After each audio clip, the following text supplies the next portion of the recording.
ती आंटीने काय निघाला ती आजीला आपण खायला देऊन द्यायचं. काही नाही खाल्लेलं आहे असं? हो. तुला तुला सांगत होती ती आंटी आम्ही आज दिवस काहीच खाल्लेलं नाही असं. मग कुठे बसलेली आहे ती? चालतं चालतं चला तर चला तर हां विचारते त्या. तुम्ही काय खाल्लंय?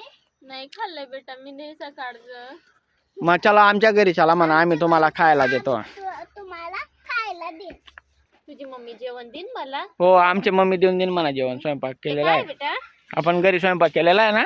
हा ये बघ ये भूमीचा चिवडा होता तो देऊन दे बेटा. दिला का? दिला. हा ये खाऊन घ्या म्हणा तुम्ही. हे खाऊ घे तुम्ही. तुम्ही इथेच बसा तुम्हाला स्वयंपाक मम्मीने केला असेल ना आम्ही डबा बांधून आणतो म्हणा. हा का घरी चालता म्हणा. आणून देशाल का तुम्ही माझ्यासाठी स्वयंपाक? हो. डबा बांधून आणून देऊ म्हणा. हा सांगून दे भूमी रडू नका म्हणा. रडू नका. हा मी तेच थांबते. हा हा थांबा म्हणा. चला उतरा पटापट आपण जाऊ त्यांच्यासाठी डबा घ्यायला जायचे ना आपल्याला. बसा बसा एकेकाने गाडीवर बसा बसा. मम्मीला सांगायचे अजून डबा बांधून द्या असं. बसा लवकर मग लगेच जायचंय आपल्याला. बस भूमी लवकर तू राहून जायची ना मग. आणि तिला भूक लागलेली आहे ना काहीच खाल्लेलं नाही रडते ना ती आंटी. बसा बस भू तनू बस पटक्यात.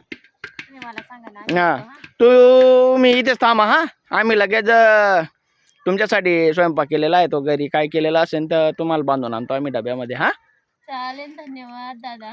हो इथेच बसा आम्ही लगेच येतो. हा एक 10-15 मिनिटात लगेच येतो आम्ही घरून डबा बांधून. हा चालेल. हो